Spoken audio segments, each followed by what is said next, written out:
Vous êtes ici sur Histoire et Portrait. Léonard de Vinci est né le 15 avril 1452 à Vinci, un petit village toscan près de Florence, en Italie.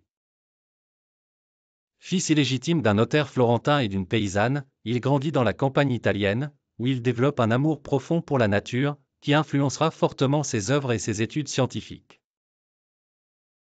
Début de carrière à 14 ans, Léonard entre comme apprenti dans l'atelier de Andrea del Verrocchio, l'un des plus grands artistes de l'époque à Florence.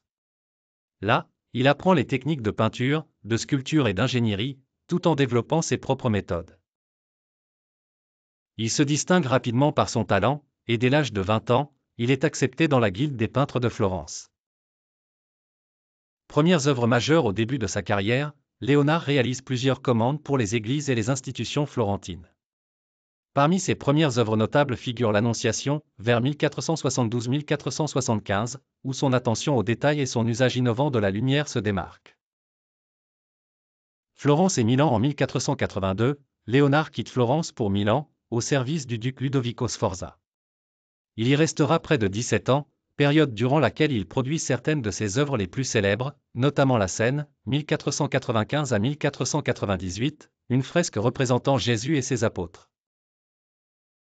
Il commence également à s'intéresser aux études scientifiques et anatomiques, disséquant des cadavres pour mieux comprendre la structure du corps humain, ce qui influencera profondément son travail.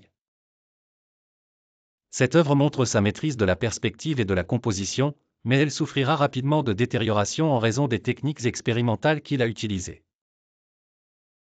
À Milan, il travaille aussi comme ingénieur militaire et architecte. Il conçoit des machines de guerre, des systèmes d'irrigation et même des projets pour des villes idéales.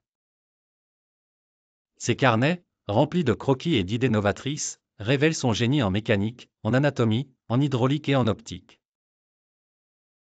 Retour à Florence en 1499, après la chute des Sforza, Léonard retourne à Florence. C'est à cette époque qu'il commence à travailler sur son œuvre la plus célèbre, la Joconde, Mona Lisa, probablement peinte entre 1503 et 1506.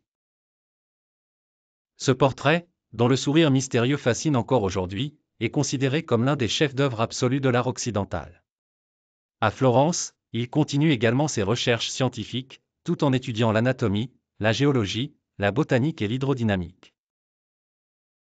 Dernières années et mort en 1516, Léonard quitte l'Italie pour la France, invité par le roi François Ier, qui le considère comme un trésor national.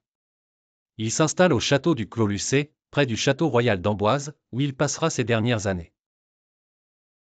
Là, il continue à peindre, à dessiner et à réfléchir à ses nombreuses inventions, même si sa santé commence à décliner.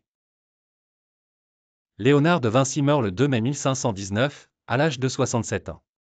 Son héritage est immense, tant dans le domaine artistique que scientifique.